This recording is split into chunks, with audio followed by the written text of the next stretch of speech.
so I was out of contact with my battalions all night. It was good that they had not yet entered the battle. Meanwhile, General Krugliakov tried to negotiate with the commanders of the first echelon divisions. But frequent gusts of the report lines, and in addition poor hearing, did not allow him to establish regular contact with them. Later, he began to conduct all negotiations through the Chief of Staff of the Corps, who duplicated them to the commanders. By morning, a direct telephone connection with the Corps switchboard was finally established, and the Chief of Staff sent 2 additional radios. It became easier. With dawn, our troops were ready to continue the offensive. Artillery preparation began at 9 Suhr. It lasted 15 minutes and was conducted with much less density of fire than yesterday. And still regiments and divisions went forward. They advanced another 4 to 6 kilometres. And here we met quite strong resistance of the enemy, who on the flanks even went into counterattack. On the right of the suspended, our units hit up to a regiment of his infantry and 6 tanks. On the left, up to 2 regiments of infantry and 15 tanks. Counter-attackers soon crushed both flanks of the corps, and by 14 Basis again occupied the crest of the unnamed heights and the village of Kandogi. In this situation, the corps commander ordered me to help 1 battalion of the right flank regiment to hold the second trench, and by evening to occupy the line from where this regiment began today's offensive, with another battalion to take away from Hitlerites the village of Kandogi. Leave the 3rd Battalion in place. He will receive orders from me personally, said Comcorps. Yes, a task. To fulfill it on the front of 12 kilometres to the regiment is not so easy. But an order is an order. I began to analyse the situation. On the right flank of the corps, the fate of our offensive is certainly not decided, but Kandogi is closer to the centre of our battle order. And if the enemy will introduce here fresh forces, which are already pulling up, it will be able to come to the rear of our 2 divisions, that is, the main forces of the corps. And this is already fraught with severe consequences. Reporting my thoughts to the corps commander, asked him for permission to send to the right flank with a battalion of his deputy. With the other, I myself will go to repel the village. My decision General Krugliakov approved. From the crest of the heights and from the side of the village of Kandogi, the enemy had a pretty good view of the area we occupied, and it was risky to move battalions along the front in front of his eyes. It would take a long time to get through the trenches and communication lines of the former German defences, and to lose time is to lose the battle. So solve, Commander, a problem with 3 unknowns. And yet he decided, the battalion, moving to the right flank, to withdraw first back to the neutral zone, and then already along the ravine, reaching the Dnieper, to reach the right flank regiment we needed. That's what I did. But the 3rd Battalion, which was to take the village of Kandogi, still had to move to the initial position along the lines of communication. As a result, no matter how much the commander hurried me, no matter how hard I tried to speed up the advance of the battalions, it was not possible to do it before daylight. They took the initial position for the attack only late in the evening. The 3rd Battalion was now commanded by Captain K.K. Sergabayev, a Kazakh by nationality, a young and rather energetic man. He had arrived in the regiment in October and remembered me by the originality of his report. I have the honour to introduce myself, Captain Sergabayev. I have arrived at your disposal. He turned out to be a strong-willed, knowledgeable commander, and yet I was worried about him. After all, now the battalion entrusted to him will have to knock the enemy out of the village, to help our withdrawn units to restore the situation. The enemy, to all appearances, has considerable forces there. So, the night should be our ally, though. It will ensure the suddenness of the attack. The enemy is probably not expecting an attack now, confident that he's facing only the day's battered units. Night, moreover, will compensate for our lack of artillery.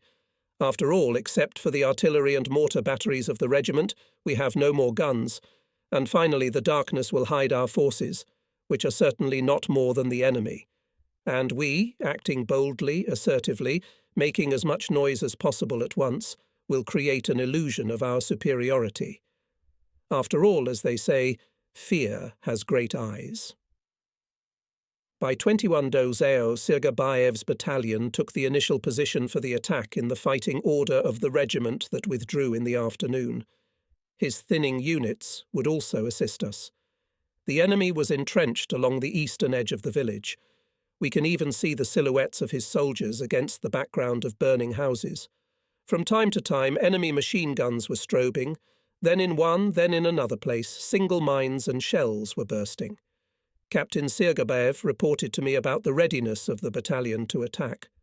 "And you?" I asked the lightly wounded commander, who now commands the rest of the regiment instead of the commander killed in the day. "Also ready," he answered. "Give the command, Sirgabayev. In order not to alarm the Hitlerites before the time, we decide not to give any light signal, pass the order by voice along the chain and attack without shouting, 'Hurrah!'" A soft command was heard. Rifles and machine guns rang. The soldiers rose from the trench in shadows and disappeared into the night. Well, now it will begin. The fascists realized only when the Red Army's machine gun bursts hit them almost at point-blank range. The bursts of hand grenades rang out in unison. In response, enemy machine guns rumbled and German artillery opened fire. But its shells were bursting somewhere behind the chains. The first houses on the eastern edge of the village are already ours. Prisoners appeared. Forward, only forward. Hitlerites try to organize resistance in the centre of Handog, where there are a church and a stone school. But there was no way. Our fighters can't be stopped. By the way, in the school, as it turned out, was the headquarters of the enemy infantry regiment, one of those that counter-attacked us this afternoon. Few Nazi officers managed to stay alive, only those who surrendered as prisoners. The battle in the village continued until dawn. It was our fighters killed Hitlerites, who were in attics, cellars and cellars. So, by morning, Sirgabayev's battalion knocked out the enemy from Handog, and took then the defence in 1.5 kilometres to the west of the village. But the commander himself, when the battalion came to the opposite outskirts of Kandog, was, unfortunately, seriously wounded by a machine gun burst from the attic of one of the houses. He was immediately evacuated to the rear. Lieutenant Zarudin took command of the battalion. By the way, Lieutenant Y.F. Zarudin, commanding the 8th Company, in this night battle showed not only personal bravery and courage, but also enviable disposition, ability to act boldly, decisively. His company was the first to break into the village. Advancing in the centre of the battalion's combat order, it blocked the church and school, where, as already mentioned, was the headquarters of the German regiment. The company killed about 100 enemy soldiers and officers, took 40 prisoners, among whom were 3 junior officers and even 1 major, the commander of the German infantry battalion. Looking ahead, I will say that Y.F. Zarudin to this day continues to serve in the army. He is a colonel general, hero of the Soviet Union. Yes, the 3rd Battalion fulfilled its task, but neither I nor the Chief of Staff of the regiment have any data about the 1st. We could not establish communication with it by radio, and telephone communication at such a distance, even more so.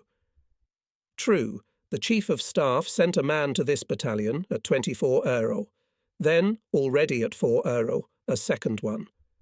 But neither returned. Did they die? The corps commander, when I reported to him that the village of Kapdogi had been taken and the 3rd Battalion had secured itself west of it, asked me what the 1st Battalion was doing. I had to report the whole truth. There was no communication with it. It was possible to establish it only by about 10 o'clock in the morning. From the report sent by the deputy commander of the regiment, Major A.I. Korovin, I learned that the 1st Battalion, together with the units of the regiment, which he was sent to help, in the night battle also pushed back the Nazis for 1.5 kilometres and consolidated on the achieved line. Then Korovin asked what the battalion should do next. I reported about it to the commander. General Krugliakov listened to me and asked, "Did you not inform Korovin that since morning the battalion should continue the offensive?" "No, Comrade General. Nobody gave me such a task either. And then how will the battalion attack on its own without a regiment?" It would be better to leave it where it is. Let it stay in your reserve on the right flank. There's no telling what else the fascists might do. General Krugliakov, having thought about it, agreed with me. Meanwhile, the divisions of the corps, having regrouped their forces overnight, in the morning resumed the offensive. But the Nazis, during the night, managed to regroup. With a fresh infantry regiment, as well as withdrawn from the unnamed heights near the village of Kandogi units, they took a new line, strengthened it well, created a fairly dense system of fire in front of their front line.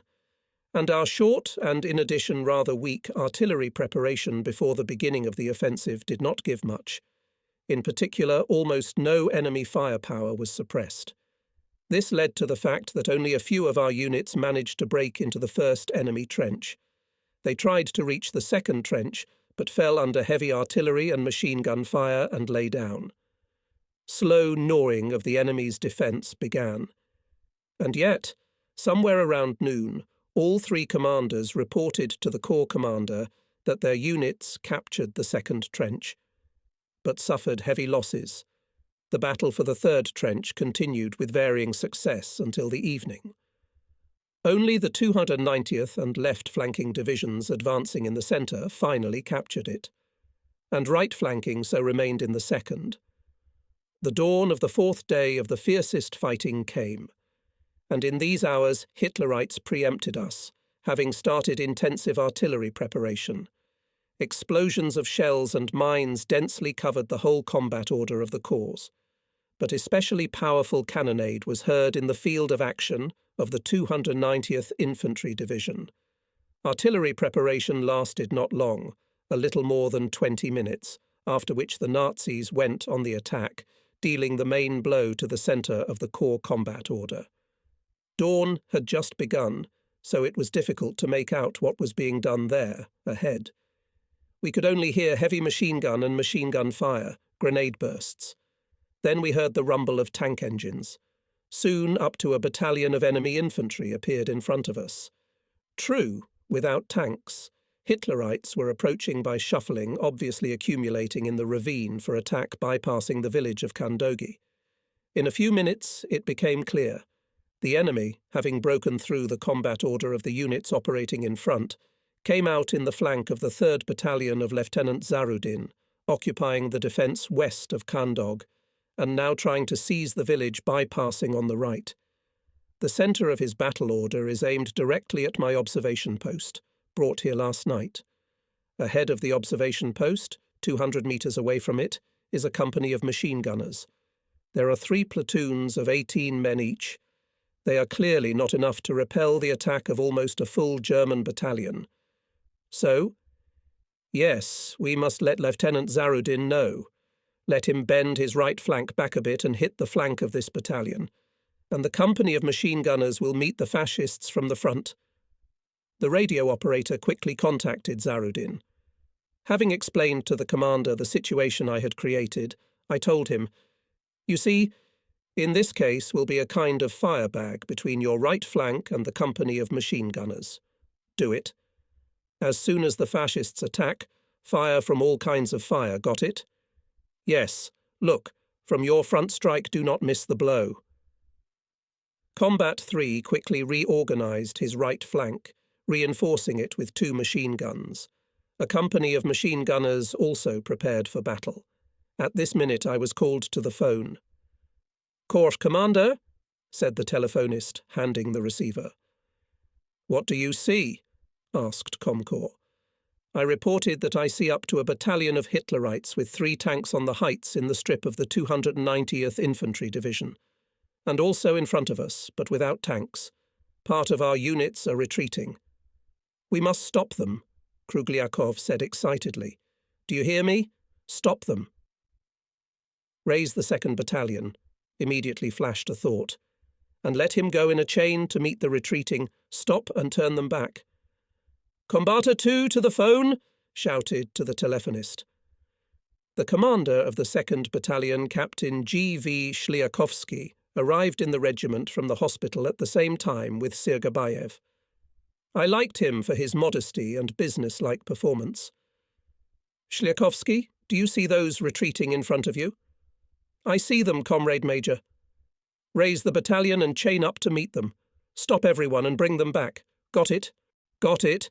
We can be calm. Shliakovsky will do everything right. At this time, the enemy battalion had already drawn into the firebag prepared for it and rushed into the attack. But a strong fire from the front of the company of machine gunners, machine gun fire of the 3rd Battalion from the flank immediately put the attacking chain on the ground. Hitlerites, who had not expected it, panicked and started to roll back, suffering heavy losses. Shliakovsky's battalion, advancing forward, meanwhile returned the retreating units, and the unnamed heights in front of him were already occupied by the enemy. We had to stop in one of the empty trenches in front of the heights to prepare to repel further attacks of the fascists. I reported to Comcorps that the retreating units of the 2nd Battalion were stopped, and on the left by the forces of the 3rd Battalion and a company of machine gunners, 1 battalion of the enemy was defeated. Let the 2nd Battalion remain there, in front of the unnamed heights. Hold this trench at all costs, ordered General Krugliakov. Heavy fighting continued all day, and in the evening I was summoned by the corps commander and ordered to take the unnamed heights by morning and report to him from there. I asked who would replace my 3rd Battalion, to which I received the answer, "It will remain in place. Then give me the 1st Battalion to fulfill your task." "No, the 1st Battalion will consolidate the line it's holding now." "So we'll take the heights with only the 2nd Battalion, Comrade General?" "Yes, 1 battalion, and if you don't take—" Krugliakov didn't finish, but I already understood what he wanted to say. So I answered, "I'm not afraid of the court, but—" The division surrendered the heights, and the battalion had to take them. There must be at least a regiment of fascists there. You'll have to figure out how to do it. You see what kind of situation we're in now. We can't get companies out of nowhere. And the heights, they're like an eyesore. So think, Homulo, think. I left Comcorps' dugout with heavy thoughts, although, is it necessary to be angry with Krugliakov? For 4 days the Corps can't break through the enemy's defence. The Germans are not only fierce resistance, but also continuously counter-attacked. Of course, it's not easy for Comcorps. He too, of course, was hit by the commander more than once during this time. But what to do? We're really running out of strength. So, I remembered Krugliakov's final words. Think, Komulo. Think. Yes, we must think of something. All my deputies were already gathered at the regiment's observation post. I informed them about the upcoming task. After listening to me, they somehow slumped. After all, each of them realized that this task for the battalion alone is hardly feasible. But they also understood another thing. The order must be fulfilled. In the trench, we heard the stomping of feet and voices. Someone entered the dugout and said that they had brought the wounded commander of the 3rd Battalion, Zarudin. "Let's bring him here!" I shouted, and in my head I thought, who will command the battalion now? Zarudin was brought in on a trench coat. The bullet pierced his right shoulder and came out through his shoulder blade. Yes, the wound was serious. It put him out of action for a long time. Who will replace him? Zarudin? I came and leaned over the wounded man. "Can you hear me?" "I can hear you," he replied in a weak voice. "Which of the commanders are still in the battalion?" "Junior Lieutenant Zemnukov," whispered Zarudin. "He is in command?" Zarudin was urgently sent to the rear. "Junior Lieutenant, no, the 3rd Battalion should be assigned another commander. But who? What if? Captain Guriev, the regiment's intelligence chief. After all, the 3rd Battalion is in a very important direction, holds a favourable line. It needs a strong-willed commander, someone like Guriev. Captain Guriev, I finally decide, go to the 3rd Battalion and take command of it. The task of the battalion is the same, not a step back. Stand to the death. Understood? Yes, Comrade Major. Understood. The commander of the 2nd Battalion, the commanders of the company of machine gunners and regimental batteries. To me, I ordered now already the Chief of Staff. When they arrived, I gave them the task. The starting point for the attack, the trench in which the battalion is now. Start the attack at dawn when the Hitlerites on the heights will be overcome by sleep. No hurrahs until we get to the first enemy trench within grenade-throwing distance. The mortar company of the battalion from the evening to be located in the same trench where the battalion. As soon as its commander hears shouts of hurrah and grenade explosions, immediately open fire on the western slopes of the heights on the left.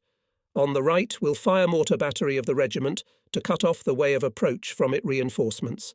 To transfer the fire, the commander will personally signal the mortars with red flares. The commander of the regimental artillery battery also at night to roll the guns to the battalion. As soon as his companies seize the heights, quickly, in hand, 2 guns, on the right height, 2, on the left. Set them on direct fire. The battalion commander to allocate the necessary number of men to assist the artillery men. Let them, together with the calculations, roll guns, and bring to the heights boxes of shells. The commander of the company of machine gunners before and during the attack is with me, with the capture of heights to move the company to the battalion on the left height. Having finished setting the tasks, checked how the commanders understood them. After that, he let them go to prepare the units for the attack. He called the regimental engineer to him and gave him the task to mine the western slopes of the heights as soon as the 2nd Battalion captured them. The rain that had been drizzling all night had stopped by dawn, and a thick fog descended on the ground. This was to our advantage. As soon as in the east it was lightly greying, the battalion silently rose from the trench and moved to the heights. In spite of the fact that the Nazis now and then launched rockets into the sky, his companies immediately disappeared into the fog. 10 minutes passed, 15, complete silence. But here the fog spilled out of itself friendly grenade bursts, the cry of hurrah. Immediately our mortars opened fire. Automatic rifles rang out, machine gun bursts. The artillerymen of the regimental battery of Junior Lieutenant I.P. Lugovoy, who before this battle replaced Captain D.A. Chevontsev, who was out due to wounding. A. Chevontsev, on their hands, rolled their guns to the heights. They were helped by the gunners. Judging by the sounds, the battle had already moved to the western slopes of the heights. It was urgent to bring forward a company of machine gunners and consolidate the success of the battalion. I arrived on the crest of the heights together with the machine gunners. It had already dawned, the fog had visibly cleared. It became visible as about a kilometre ahead of the 2nd Battalion repulsed the Nazi counterattack. The regiment's mortar battery and the battalion's mine company were of considerable help to it in the atomic attack. Accurate bursts of mines cut several men out of the enemy chain at once. Another volley, another. In Hitler's chain more and more gaps.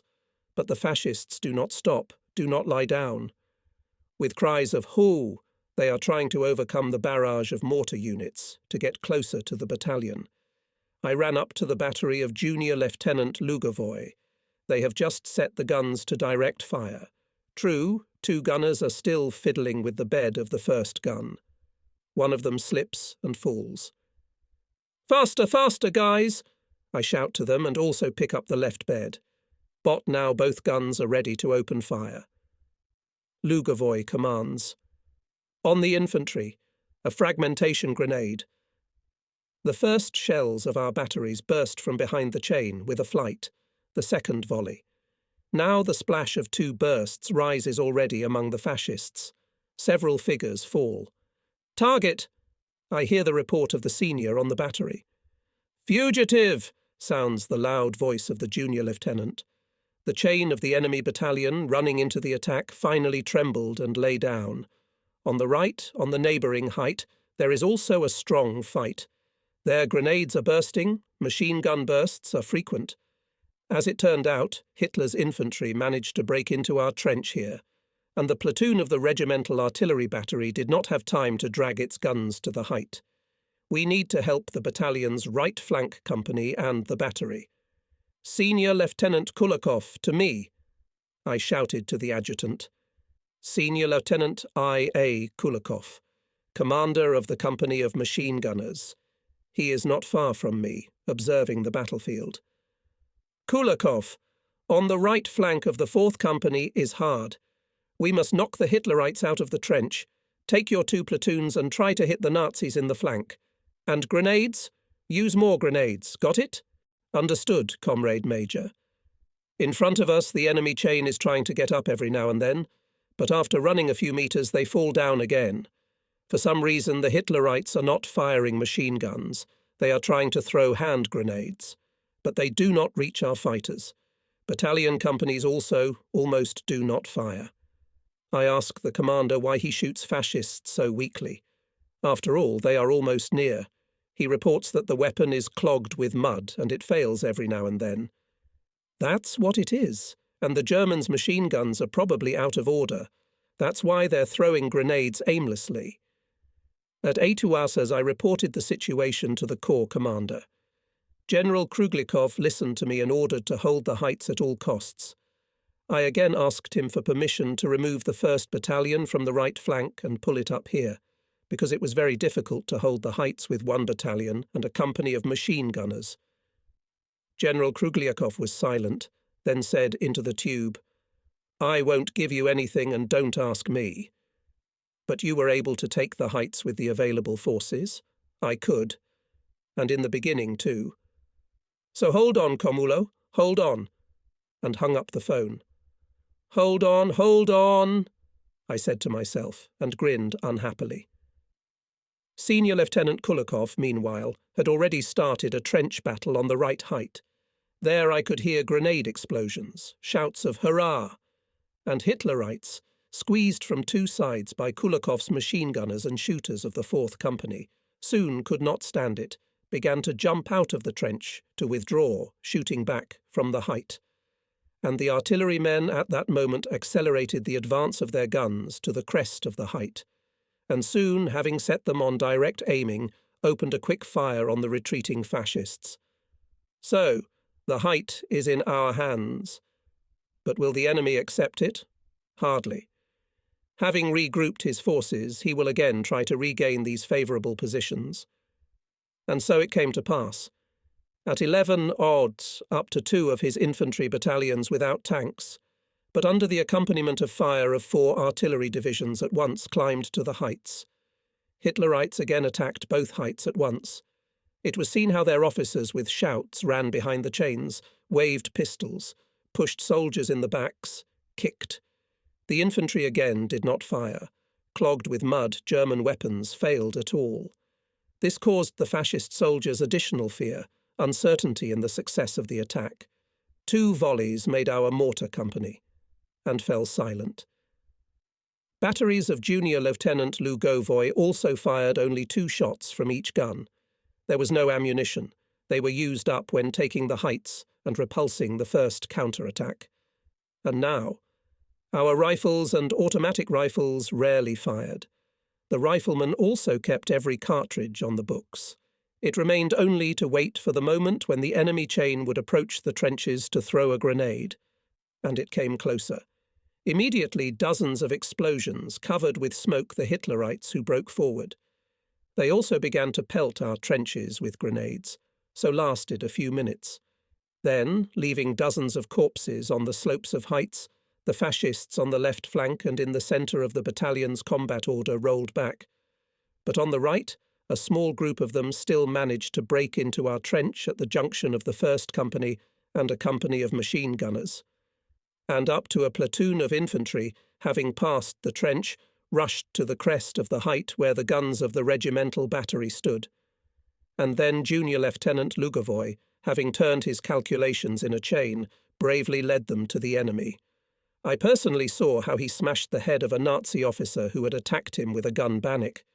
Having destroyed the Hitlerites who rushed to the guns, the batterymen together with shooters and machine gunners began to beat the fascists out of the trench.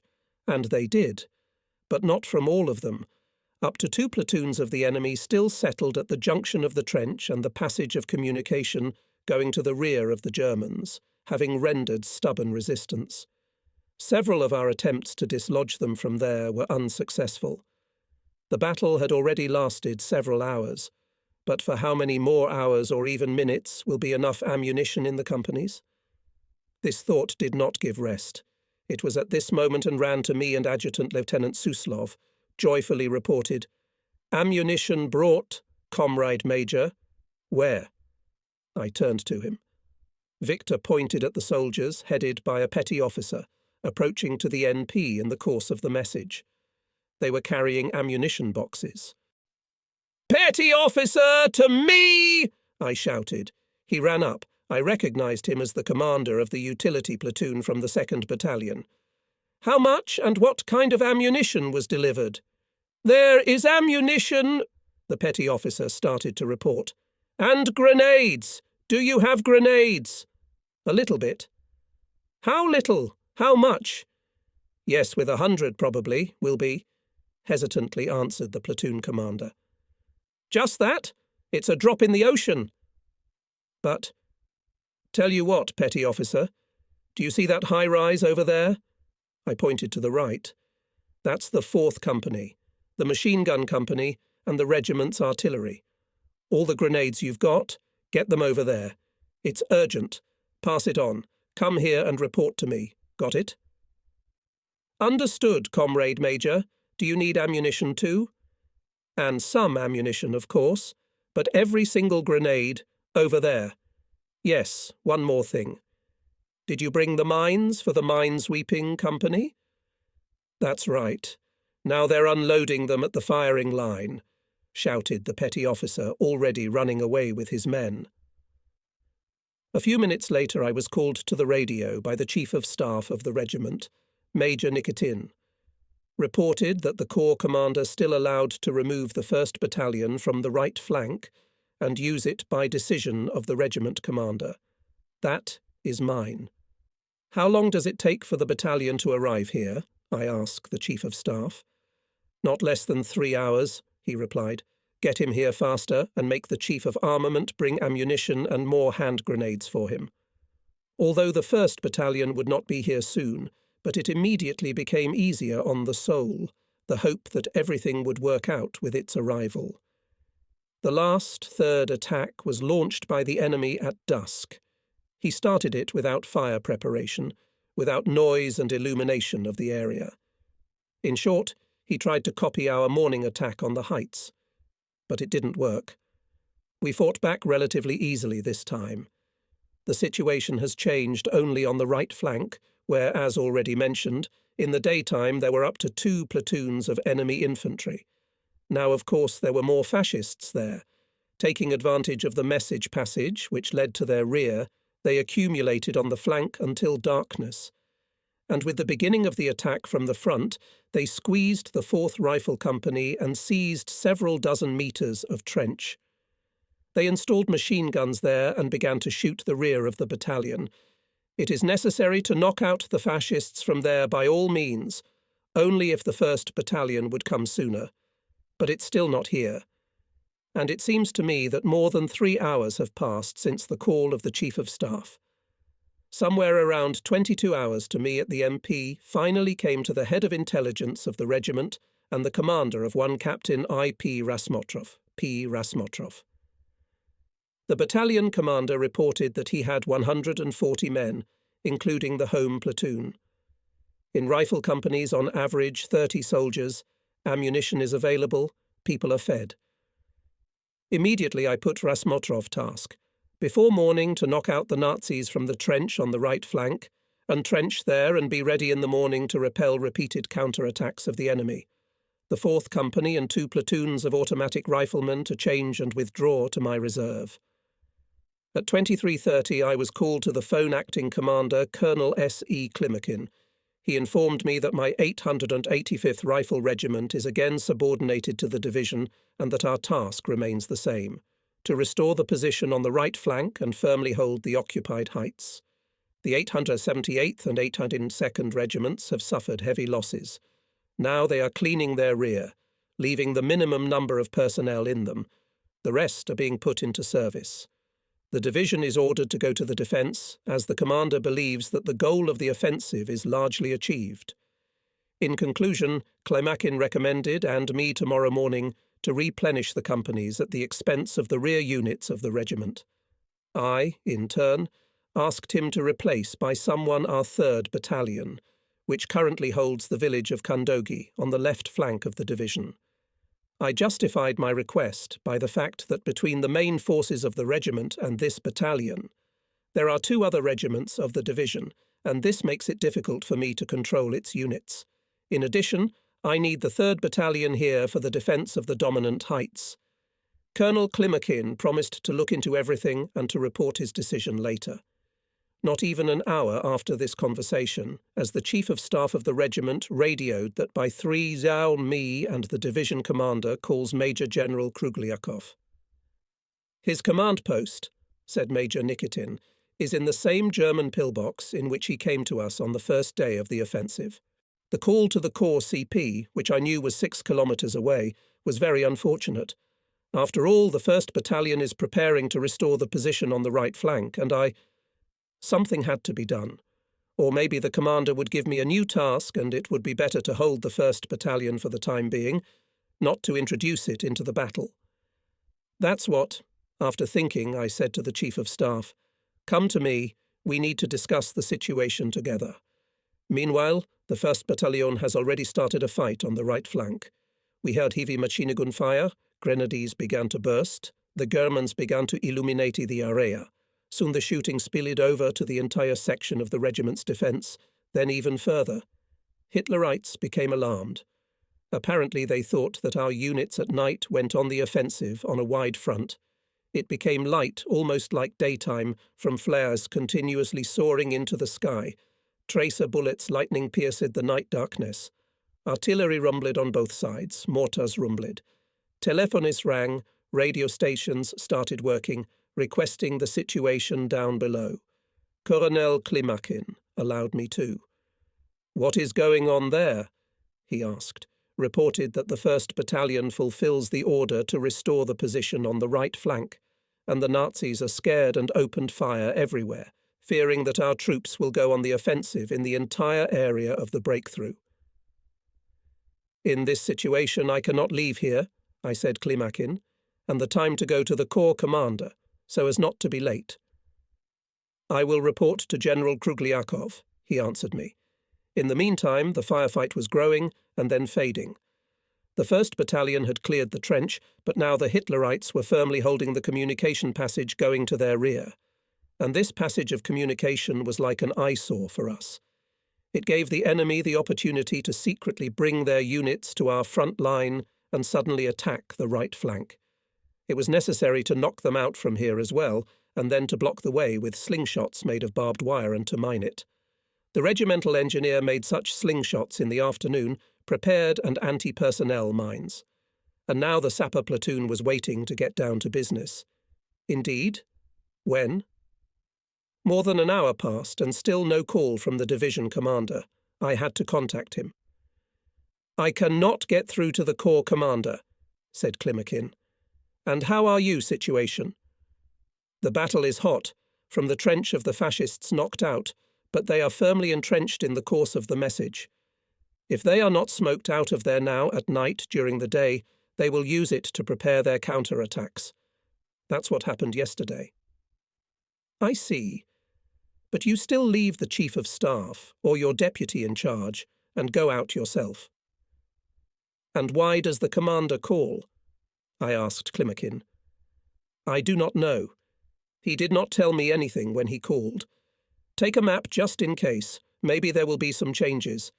And come out quickly, or you'll be late." Major Nikitin, Chief of Staff, was next to me. "Here's what, Alexander Artemovich," I told him. "The 1st Battalion knocked the Nazis out of the trench, but it's not enough. It is necessary to eliminate them in the course of the message and mine it. Regimental engineer got the task. I'm leaving for Comcorps. You stay for me. Take command. If there are any changes, I'll try to call you." Taking Lieutenant Suslov with me, I went to the commander's office, winding my way through the communications. On the way we got somewhere in a dead end, quite apart from the CP of the Corps commander. By the time we found him, Colonel Klimakin was there with the staff of the division's operational department. "Well, you walk slowly," reproached me Colonel. "It's good that Krugliakov is still resting." General Krugliakov received us at the 4th hour of the night. After listening to Klimakin, and then me about the situation, said that we received an order from the commander to stop the offensive because its goal has been achieved and move to the defence. He summoned us in order that both the commander and I, as the commander of the regiment, which had settled such important heights for the corps, to personally convey the tasks for the upcoming defensive period. "And I sent other commanders a written order," said the general. We stayed at Comcorps Place for a short time. About an hour later, I was already walking with the adjutant in the opposite direction, thinking about the words of the corps commander. The goal of the offensive has been achieved. How to understand it? After all, the corps attacked for more than a week and advanced by only 6 or 8 kilometres. Was such a goal really pursued? I got the answer to this question a little later, when the summer and fall campaign of 1943 was over. When, as a result of the victory of our troops in the Battle of Kursk, the offensive was launched on the entire strategic front, and especially in the south of our country, and active combat operations by individual corps, which were carried out by our 33rd Army, also had, it turns out, a direct relation to the general offensive. After all, despite the minor successes, these corps-bound drew on themselves quite large forces of the Nazi Army Group Centre, not allowing the Wehrmacht High Command to move them to the south against our other fronts. So that was the clue to the words of our Comcorps, so the defence, but we did not stay in it for long. On November 30th, our division was ordered to transfer its defensive line to another unit of the 33rd Army and to withdraw to the rear, in the area east of Lyadi. Here we were given a 2-day rest. After that, again a march, now already to the south.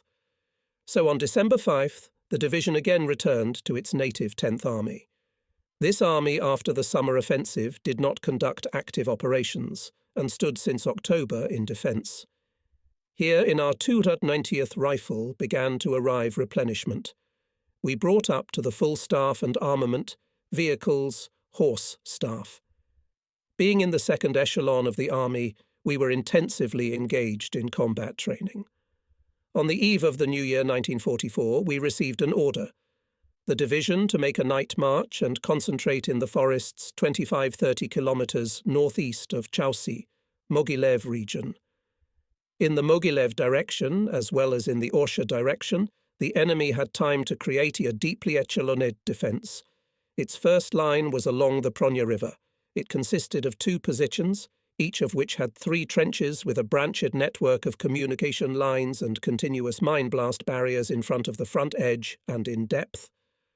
The second defensive line, also of 2 positions, was along the Basia River, 15-20 kilometres from the front edge of the first line. The third, consisting of 1 position, was created along the western bank of the Resta River. The fourth, not fully completed, was along the Rudea River, and the last one, along the western bank of the Dnieper River. And the city of Mogilev itself from the north and northwest was also girdled by several defensive positions, and to the south the advanced position was moved to the eastern bank of the Dnieper. All attempts of the troops of the 10th Army in early October to break through the first line of enemy defences had no success, and later its compounds did not carry out any active actions, except, of course, individual battles of local importance. In the early days of January returned from the hospital commander Colonel I.G. Gasparian. Colonel Klimakin went back to the 33rd Army, having been appointed to the post of division commander. The 290th Rifle headquarters was headed by Lieutenant Colonel P.K. Kuzmin, who had previously worked for us as head of the operational department. In the second half of January, the division was ordered to go on the offensive from the bridgehead on the river Pronya. What was this bridgehead? Its width was a little more than 4 and depth, about 3 kilometres. We were given 2 days to prepare for offensive actions. Defined and the final task, the mastery of the district centre of Chaussy. The 885th Rifle Regiment was to attack in the first echelon on the left flank of the division. Its immediate task was to break through the first position of the enemy's defence, subsequent to advance to a depth of 2 positions and provide the necessary conditions for the regiment to enter the battle of the second echelon from the morning of the next day of the offensive. On the right operated 802nd Rifle Regiment. Artillery preparation was planned to last 23 minutes to the depth of only the first position. The division did not receive any artillery reinforcement. It was this, insufficient artillery support, that prevented it from fully accomplishing its task. After several days of fierce fighting, the 290th Infantry Division was forced to go on the defensive again. February 19th, returned from the hospital the former commander of the 885th Regiment. "You'll have to give up his place, Komolo," said, calling me to himself, the division commander. "But don't worry, you won't be left without a post. You will go to the Army Reserve as Deputy Chief of the Command Staff Retraining Courses. No matter how bitter it was to part with the regiment, but what can you do? One must obey the order, and on the second day, having said goodbye to my friends, I left for a new place of service. The head of the course, Colonel A.M. Salnikov, met me with friendliness. We had known him for a long time, since the end of 1942, when he came to our division as a deputy commander. And now we met again. "Scoundrels!" Gasparian cursed behind my back. "They're coming in for the second day, and all on the left flank. At least they've moved away from their pattern. Yes, the picture on the left flank is even worse. There's no sign of snow here at all. A field black with craters and soot, densely strewn with corpses. And this height must have changed hands several times. On its eastern slopes there are 2 burnt tanks behind them, 2 of our pounded guns. Here the soldiers also sit 1 or 2 at a time in the craters and fire. Is the situation clear?" asked the division commander when I finished the inspection of the area. "Clear, Comrade General." "Then go to the regiment. A liaison officer will guide you. He has been there several times already. Take command and don't take a step back." Gasparian looked intently into my eyes and once again shook my hand in farewell. This is the second time I have to take over the regiment during the battle, and who has experienced it at least once knows how hard it is to get into the situation from the start, to make a decision without knowing either the enemy or even their own, who are near you at the regiment's base, not to mention platoon leaders, company leaders, combatants.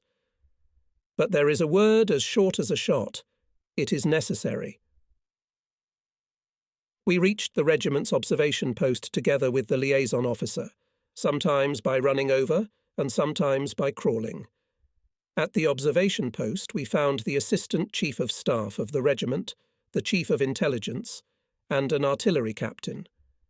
To my question, where the deputy commander of the regiment, Pomnak Staba replied, "Wounded, recently sent to the medical centre." "And the Chief of Staff?" "He is at the command post." "And where is the command post?" Pomnak Staba hesitated.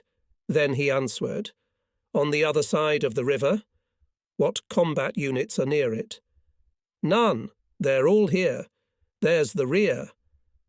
I was surprised at this state of affairs. So who was in charge of the battle here? After all, several counterattacks were repulsed, and the commander is the Chief of Staff? And the Chief of Staff? All right. For now we need to at least understand the situation. I'm turning to the Chief of Intelligence. I'm ordering, "Report on the enemy." "Senior Lieutenant Zagainov," he introduces himself, then reports, "Against us operates at least 1.5 regiments, and units in them from different divisions. In front of the right flank of the regiment, for example, and further to the neighbour, battalions from the 323rd Infantry Regiment of the 63rd Division, and from about the middle of our defences, and to the left to the grove on the heights, the 96th Infantry Regiment of the 46th Division. Taken prisoners and documents of killed enemy soldiers confirm these data. This division came up here on the night of February 24th, and from the morning of the 25th began to counterattack on a wide front. One of its regiment is found on the right flank of the bridgehead, in front of parts of the 326th Infantry Division. I do not understand how this 46th Division acts, I said to the senior lieutenant. One of its regiments here, the others to the right, and between them, parts of the 63rd Infantry Division. Very simple, Comrade Major. The Nazis apparently hope to counterattack from the flanks, along the direction converging in the centre, on the first day to dislodge our division from the bridgehead. Therefore, and built their combat order so that the main forces of the 46th Infantry attacked at the junction of the two divisions, our and 326th, and one regiment struck here, on the left flank. From the front, the 63rd Infantry Division, which is less effective, was holding back our attack. I see. By the way, the 63rd Infantry is an old acquaintance of ours, I told Zagainov. We beat it back in December and January. Here's what, Scout. I think that Hitlerites will regroup at night to resume counterattacks in the morning, get the tongue, and take him in front of our left flank. Understood, Comrade Major. And who will report on the combat and numerical composition of the regiment? I asked. Allow me, Comrade Major, stood up Assistant Chief of Staff of the regiment, Captain A.K. Mironov. There is no exact data on losses for today. We will have them by 22 hours. But I tentatively believe that in the companies remained no more than 23 active bayonets. All 3 battalions have been operating in the first echelon since yesterday. In the reserve company of machine gunners in the number of 60 men. The battalions are the 1st on the right flank, in the centre, the 3rd, it was introduced into the battle yesterday morning, and on the left, the 2nd Battalion. It is the one that has suffered the greatest losses today. On it came almost all the counterattacks. With this battalion must be dealt with especially, I ordered Mironov, and the faster the better. Make a separate decision on it. Understood. Acting Chief of Artillery Regiment Captain A.S. Chudov reported, the regimental artillery battery has only 3 guns. We use them for firing from closed firing positions. Why? The regiment has almost no divisional artillery, only 1 cannon division, and in the first echelon there are 3 battalions. We had to distribute artillery to support them as follows: Artillery Division, 3rd Battalion, Regimental Battery, 1st Battalion and the 2nd, Mortar Battery of the regiment. It's all clear. Here's the thing, Captain. Ammunition for all weapons to carry all night and do not stop, even during the day. By morning, transfer the regimental artillery battery to the left flank and put it on direct aim. Shoot at the enemy infantry on ricochet. But, Comrade Major, Captain Chudov started. No objections, Captain. Do your best to fulfill the order. The battery will be placed behind the combat order of the 2nd Battalion. As for the use of other artillery units, I'll make a decision when we clarify the state of the battalions. That's it. By midnight, the Chief of Staff came to me at the NP. Together with him, we clarified the combat and numerical composition of the regiment. As expected, the 2nd Battalion suffered the greatest losses. He had 27 soldiers left in the companies. The command staff, together with the commander, only 5 people. The 3rd Battalion is the most combat-ready. It has up to 40 or more bayonets in companies. It turned out that on the left flank, where we had to wait for the morning attacks, was the most exsanguinated battalion. The decision was self-evident, to narrow the frontal defence of the 2nd Battalion. The 1st and 3rd Battalions were left with their mortar companies.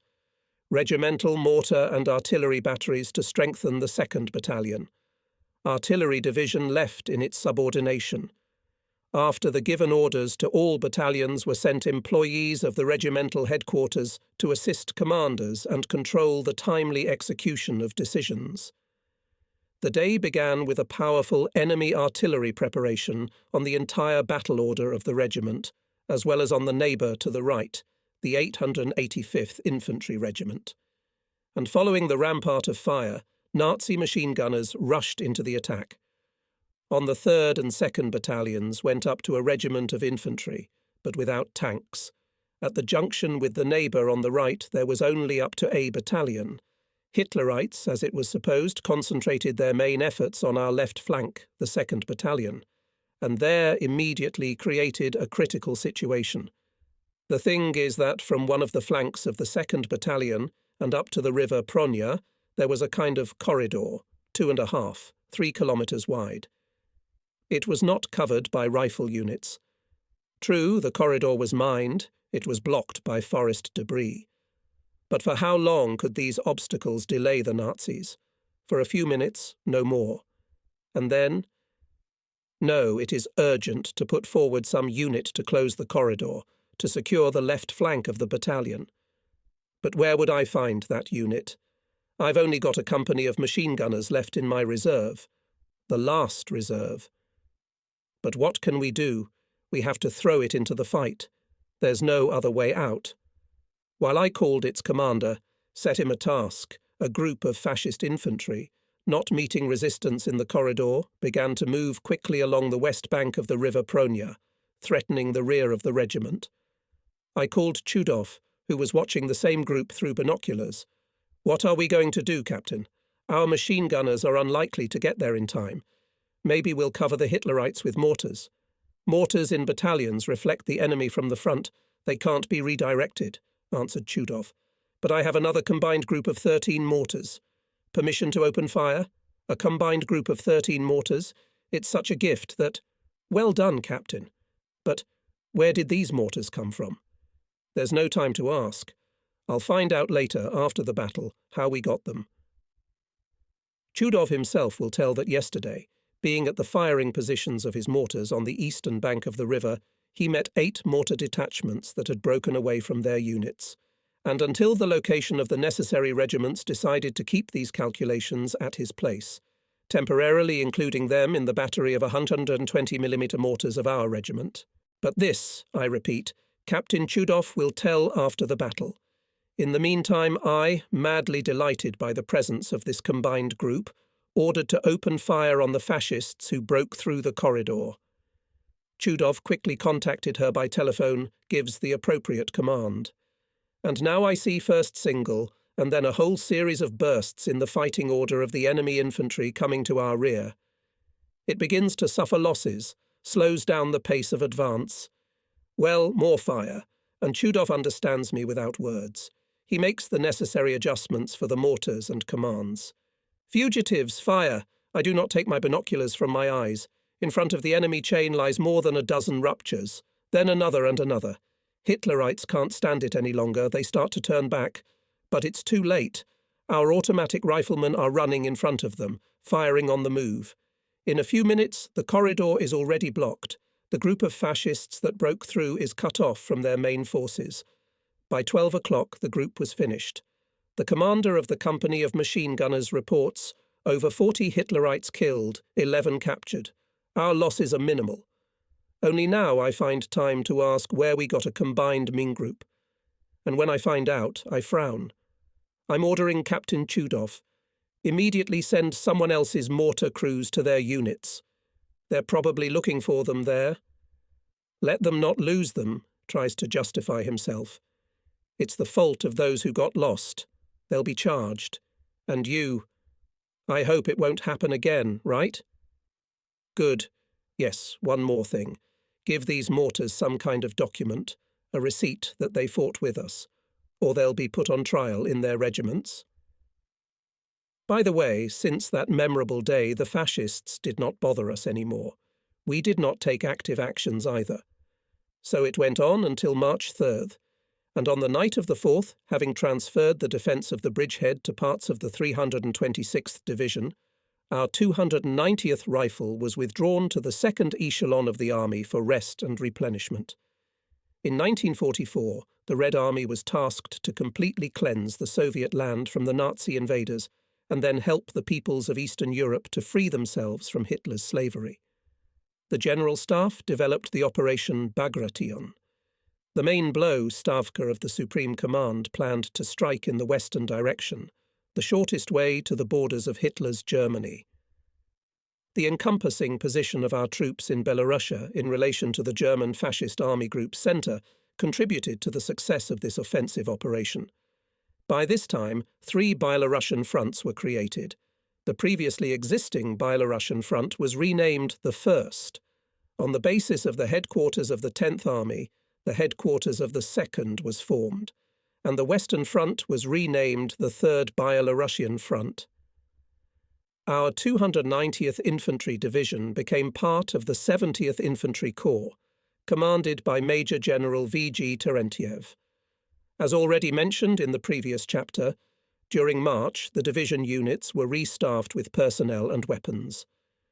And from the first days of April began scheduled combat training. With each company and battalion was held several tactical and formation classes and tactical exercises, including live firing. In June, the regiments began combat training, which ended with regimental exercises with live firing of artillery, tanks and small arms. Our regiment was staffed with good battalion and company commanders. Thus, our combatants were Capt. P. Kearney, M.I. Pyatirikov, and Y.M. Dvuzhilny. I cannot help but remember with a kind word such commanders as L.K. Mironov, M.M. Zagainov, I.M. Terentiuk, M.I. Korsunsky, P.S. Grishchenko, A.S. Mayakin, A.B. Goldberg. Basically, the command staff of the regiment was already hardened in previous battles, and only a small part of the platoon commanders arrived to us recently, after graduating from junior lieutenant courses. But many of them, as it turned out during conversations, before entering these courses also had time to fight in the positions of squad leaders and pomcoms of Zodov. In short, smelled the gunpowder. Yes, the personnel of the regiment was preparing for the upcoming battles hard and persistently. After all, everyone perfectly understood that you can beat the enemy only when you perfectly master the science of victory. And they studied and studied. The sappers, for example, worked tirelessly on their own equipped engineering camp, again and again practicing techniques in making passages in minefields and wire barriers of the enemy, installing explosives, rubble. Battalion and regimental artillery, men practiced reconnaissance of targets and hitting them with direct fire. Rifle companies practiced in the field, deployed and rolled up, moved through passages in mine and wire barriers, friendly attacked the conditional enemy, learning to fire with automatic rifles and handheld machine guns on the move. The radio operators were practicing to quickly get into communication and to switch to new waves. And all this training was completed, as mentioned above, battalion and regimental tactical exercises with live firing. Regimental exercises, held from June 1st to June 10th, were one-sided. Each of them lasted 3 days. The target situation was created at a depth of up to 3 kilometres. For the period of the exercises, the regiment was attached to 2 artillery divisions, for which the target situation was also created. The regiment fired 1 rifle battalion, the attached artillery, the battalion's minesweepers and the regiment's mortar battery. The artillery fired direct fire. For the exercise was selected a piece of terrain in the rear at a distance of 18 to 20 kilometres from the front line. By its nature, the terrain was similar to that where the enemy defences. Here flowed a river, though not as wide as the Pronya, but it allowed to work out the issues of forcing. Command and staff exercises were also held, which were personally led by the commander Major General V.G. Gasparian. In the morning of June 14th, regiment commanders were invited to the commander to receive a combat task. The whole day General Gasparian worked with us, and the heads of the branches of troops and services, with our assistance. The decision to break through the enemy defences was announced by the division commander in the middle of the day. The terrain on which to act coincided with the one where our classes on commanders' training were held. Only the right border of my regiment, the same as the division, included in the offensive zone Square Grove, at a distance of 1.5 kilometres from the front edge of the enemy defences. There were no immediate neighbours on the right. On the left was advancing 885th Rifle Regiment, supported by a company of tanks. to reinforce our regiment received Artillery Brigade Breakthrough RGK without 1 division and the 1st Division of the Artillery Regiment of the division. The Artillery Brigade was commanded by Lieutenant Colonel B.K. Wojciechowski. He was a competent and quite experienced artilleryman who had already participated with his brigade in the breakthrough of enemy defences. We were allocated and 2 sapper companies, whose task was to make passages in the barriers, the passage of troops through them, and the subsequent accompaniment of infantry and artillery in the offensive. One last thing. For the period of artillery preparation, the regiment was assigned a battery of self-propelled artillery units to destroy bunkers on the front line of enemy defences. It consisted of 5 SAU 152. On the morning of June 15th, the division commander scheduled a reconnaissance of the area and warned that it would be attended by the Army Commander, Lieutenant General C.A.T. Grishin, and the Corps Commander Major General V.G. Terentiev. Since the commander planned to start work at 10 Sierra Ost from the site of our regiment, I and my officers should have conducted reconnaissance even earlier, from dawn, to have time to get data on the enemy in the breakthrough area from the headquarters of the part that stood here in defence. Yes, and personally to study the terrain, the outline of the front edge, to determine the strongholds in the enemy's defence, the approaches to the river and places of access to its opposite bank. It's good that in the second half of June is the shortest night and the longest day. Otherwise, we would not have time until 10 Torsigard. After all, we need at least 6 to 8 hours of light time to solve all the mentioned issues. When we approached the edge of the forest, southwest of the village of Ryazna, we were stopped by the commandant's patrol. An officer came up to me, introduced himself and said, "It is forbidden to go further on horseback. I ask you, Comrade Lieutenant Colonel, to dismount, take the horses deep into the forest, and follow the route of the message. I'll point it out to you." This was one of the measures of the Army headquarters, which strictly monitored the observance of all its instructions on camouflage and secrecy of preparation for the offensive.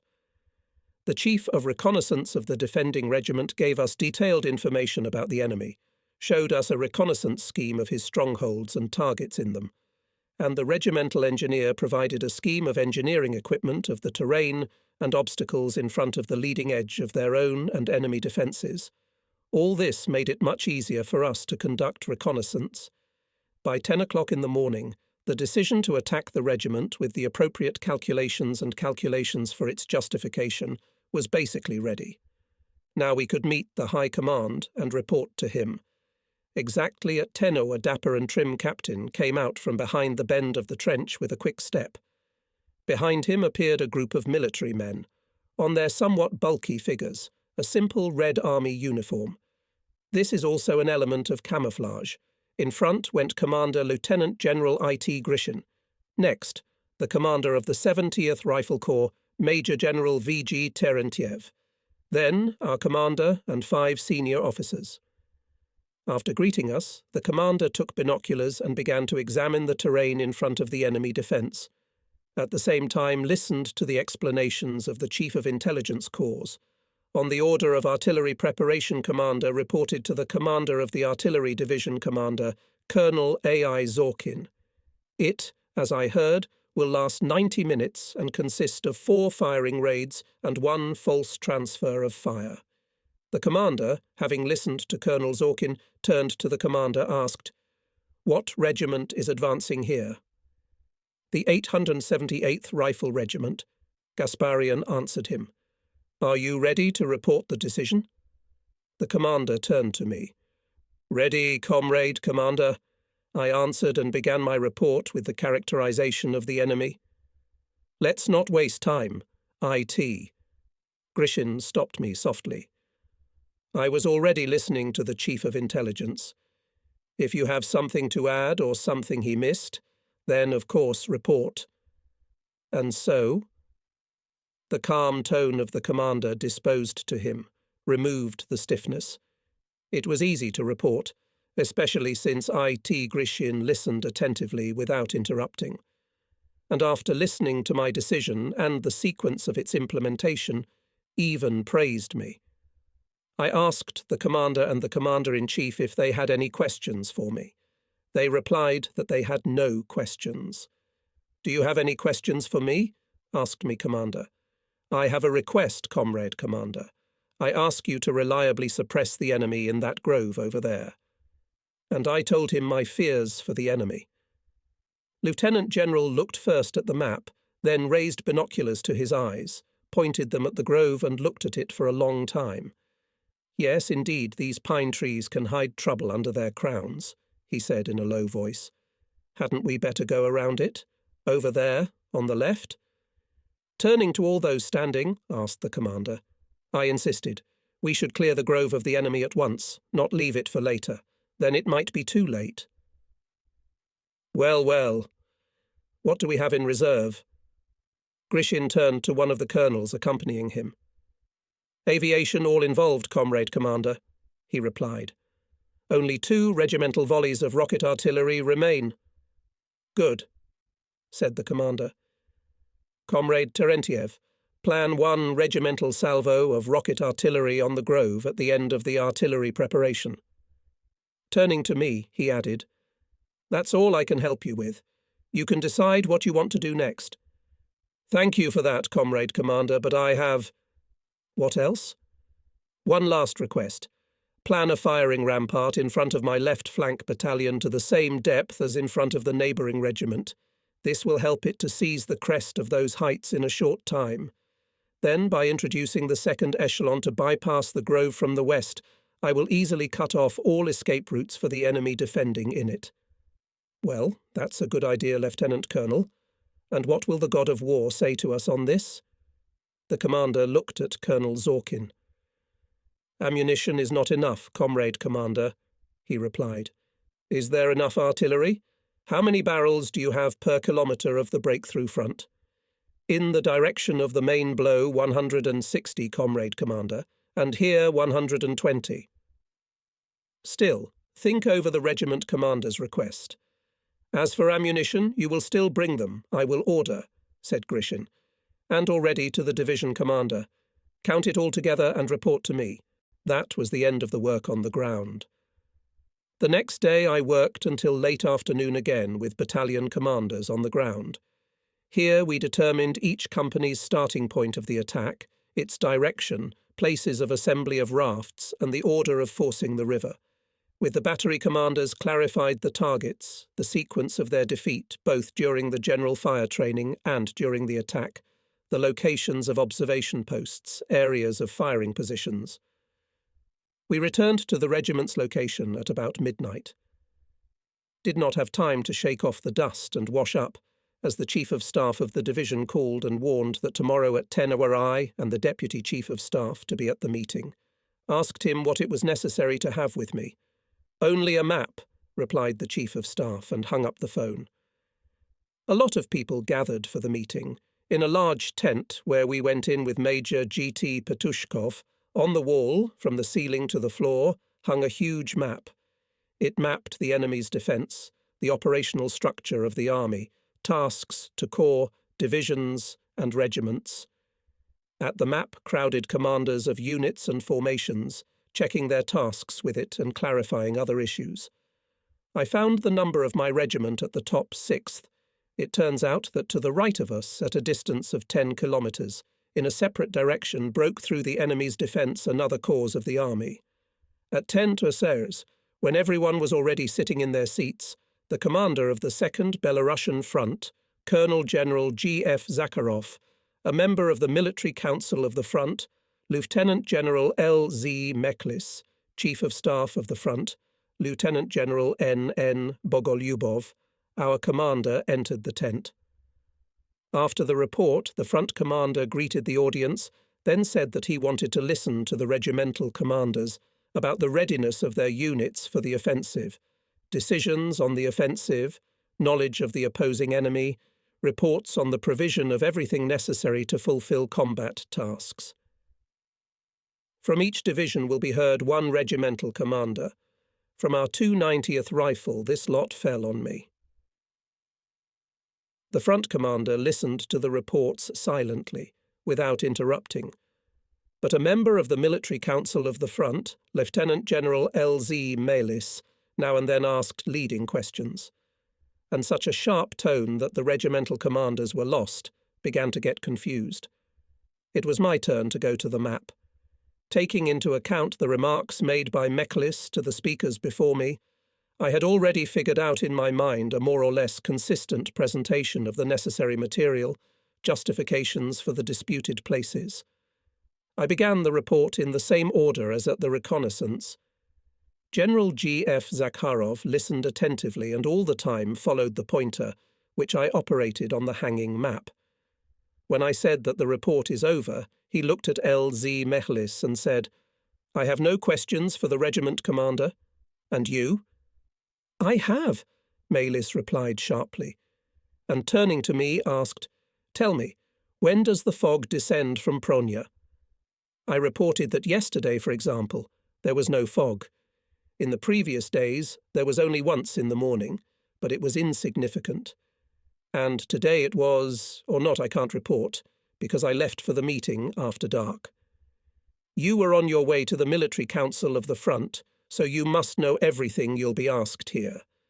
When will you start artillery training?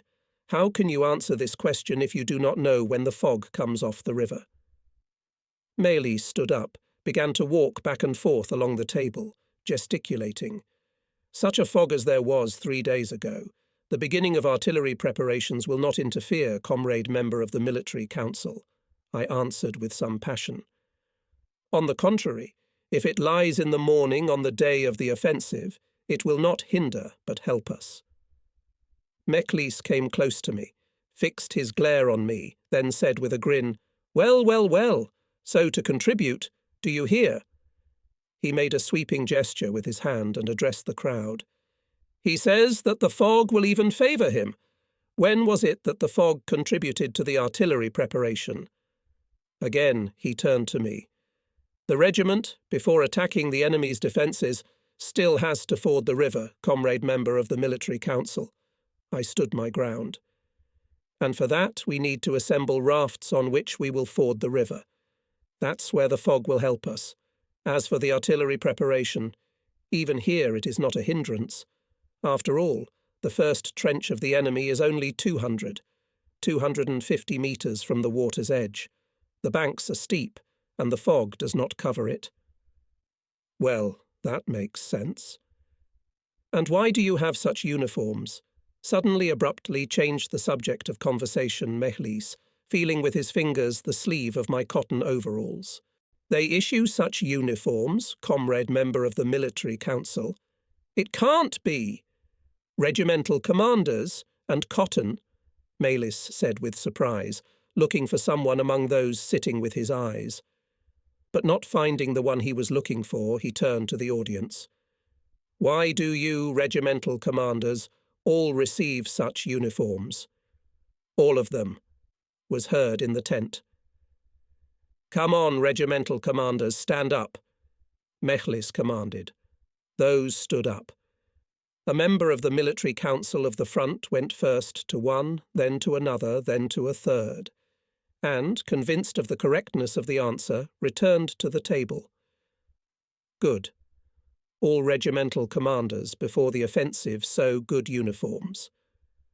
Army commander, the head of the rear of the front tomorrow to send tailors to the units and take the measure from the regimental commanders. "And for you?" He turned to me. "I'll send my tailor." "Thank you, comrade member of the Military Council, for your concern," I replied. Voices of approval were heard in the tent, but they were caused, I think, not so much by the decision of the member of the Military Council as by the change of the subject of conversation in general. After all, before that, frankly speaking, there was some oppressive atmosphere in the tent. By the way, L.Z. Melis was soon recalled by the Stavka to Moscow, and instead of him Lieutenant General N.E. Subotin, a fine soul, an excellent educator and a senior comrade, with whom I was to meet later, far beyond the borders of Belarus, became a member of the Military Council of the Second Belarusian Front. A few days after the Military Council of the Front, we had a party meeting in our regiment. I was assigned to report on the tasks of the communists of the unit in the upcoming offensive, on the role of party organizations in mobilizing the personnel for the qualitative performance of the combat task. The party meeting was held with great excitement. It was addressed by 16 people. Among them were the commanders of battalions and companies and deputies on political part and just fighters communists. All excitedly talked about the sacred duty of every member and candidate for membership in the All-Union Communist Party to be always ahead, in the line of fire, by personal example to inspire the soldiers of the regiment to exploits for the liberation of the motherland from the Nazi invaders. Then there were battalion meetings of the personnel, reports on them made by senior officers of the regiment. Many fighters and junior commanders spoke at the meetings. From all the speeches it was clear that the mood of the personnel fighting, and it was pleasing. On the night of June 23rd, the regiment took the initial position to go on the offensive. Representatives of the headquarters and management of the regiment went to the units to assist commanders in organising the battle. We and the commander of the Breakthrough Brigade, Lieutenant Colonel B.K. Wojciechowski, after the battalions went to their own directions, took the observation point, prepared by the regimental sappers in the first trench of the previously defended here part. Once again, we clarified the targets identified by our scouts, discussed the order and time of their suppression. But most of all, of course, I was concerned about the innovation that our command planned to use when attacking the front edge of the enemy's defence, the movement of rifle units directly behind the artillery-firing rampart. It cannot be said that I had not heard anything about it before. I had heard it and knew it, but theoretically. And now my battalions have to do it practically. How can I not worry? Every now and then I turned to Wojciechowski with the same question. Would his artillery men mess something up? Would they not hit their own? But he assured me that everything would be all right. After all, not for the first time, not once had to implement this method of firing and in other directions. Talking by radio and even by telephone in order to keep secret, our preparation for the offensive is strictly forbidden. I hear everything only orally. The commanders send me liaisons with reports on the occupation of the initial boundaries and readiness to go on the attack. The division commander about the readiness of the regiment reported the conditional signal, and finally by telephone. But call signs before the start of artillery preparation, we took those that were still used by the commanders of the defending troops here. The division commander, for example, the call sign of the commander of the defending regiment, and we, regimental commanders, received the call signs of his combatants. Even if someone overhears us, he will conclude that everything is the same on this site. There are no new troops. The night before the offensive in the regiment, no one could not sleep.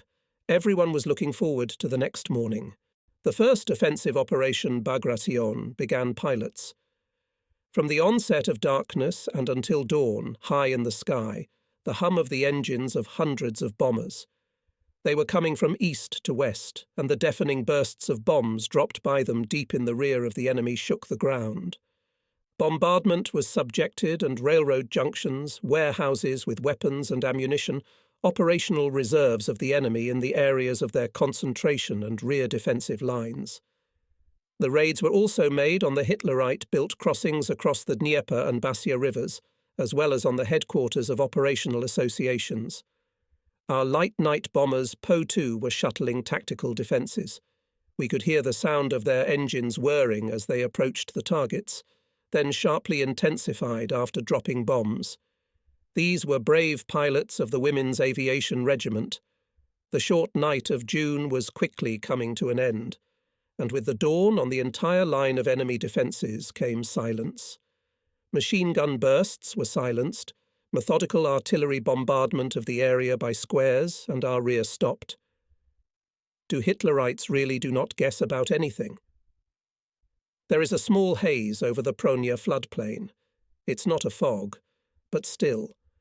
Under its cover, in an hour and a half, battalions of the first echelon will start to force the water barrier and accumulate for attack on the opposite bank. At 6E, they synchronized their watches according to Moscow time, before the beginning of artillery preparation was still 37 minutes, and the attack is scheduled for 9 Z. I was notified of this in writing by the division commander, and not in advance, but only 2 hours ago at 4 year. I informed the battalion commanders of the time C, through representatives of the regimental headquarters at 5 CO. 5 minutes before the start of the artillery preparation, Lieutenant Colonel Wojciechowski also got in touch with his divisions for the first time and ordered, "Charge and report." In turn, I called the combatants, in turn to the phone, once again asked them about their readiness, reminded them about the beginning of the advance to the river at the same time as the first bursts of shells in the enemy's defence zone. He said that the artillery preparation would begin and end with a salvo of Katyushas. This is a signal to the artillerymen about the end of the general artillery preparation and the transition directly to the support of rifle units and to us to start the attack. The commanders reported, "Understood." At first, as it was planned, fire comets hissed over us, and then the air shook salvos of hundreds of barrel artillery guns. Enemy defences were immediately enveloped in clouds of smoke and dust. There everything is rumbling, boiling in fire. I see our battalions launch rafts and ferries. Mortar men are running to the river, carrying barrels and plates on their shoulders. Artillery crews are rolling guns. Liaison officers in groups of 2 or 3 people rushing from the NP to their battalions, unwinding the wire. Only 30 minutes of artillery preparation have passed, and the battalions of the first echelon are already finishing the forcing of the Pronia River. On the other bank are all the rifle companies, part of the anti-tank platoons of the battalion artillery and mortar companies. Well, about 10 minutes more and... I see through binoculars as the 3rd Battalion of Captain Divuzhilny went forward, following the firing rampart. Wojciechowski's divisions were firing jewel-like, putting shells literally 300 to 350 metres ahead of the battalions. Under the cover of this rampart, our chains have already approached the first enemy trench, pelt it with grenades, and, not staying here long, with shouts of "Hurrah, hurry to the second," and here is the 3rd trench of the Hitlerites. The 3rd Battalion is attacking it, and in front of it is that unfortunate grove, on which the regimental salvo of Katyushas is planned. But what is Divuzhilny? Why does not stop the companies? Is he carried away by the battle, or... I'm trying to contact him by radio. No answer. Wounded? Killed? What should I do? Report to the division commander and ask him to stop the Katyusha strikes on the grove. Will I be able to do that? No. I have to stop the battalion myself. Good thing there's already a pontoon bridge across the Pronia River. "The car! Hurry up! The car!" I shout to the adjutant.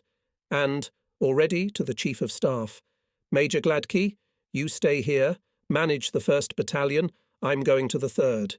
In a few minutes we are already on the other bank. The driver is squeezing out of the engine of the Willis everything he is capable of. But the funnels, trenches, message lines are in the way. The 2nd Battalion in a few minutes will hit the enemy from the rear. Can you support him with fire?" I asked him. "I can," Balavas answered confidently. "Now I will contact Lieutenant Colonel Wojciechowski and adjust the fire of 1 or 2 divisions. Then act, but quickly. Right flank company of the fascists defectively accumulate 400 metres from us.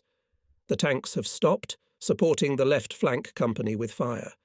And in the village itself the sounds of battle are increasing. Machine guns are firing, our machine guns are beating out a frequent shot, hand grenades are bursting.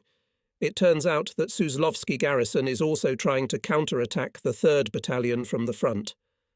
"Faster, faster, Balavas!" I shout to the artillery division commander. "Let's fire." "Yes, I will," the captain replies, and something transmits to distant from us firing positions. Ahead, behind the Hitlerites' battle lines, several shells exploded. A flight?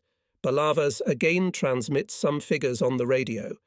The 2nd salvo covers the right flank company. Now we have to hit the left flank company. So, don't you like it?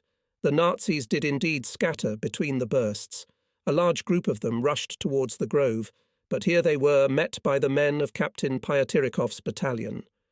"Look, Balavas, the 2nd Battalion is attacking," I shouted to the artilleryman. "Stop firing. Now Pyatirikov will deal with them himself." Yes, now the Hitlerites were in trouble. The thing is that at that time from somewhere on the left appeared our 30 checkers, attached to the 885th Rifle Regiment. And on the right, also almost from the grove, with a loud hurrah, the companies of the 1st Battalion of Captain Herney moved rapidly. Very good. All 3 battalions of the regiment converged at the village of Suslovka.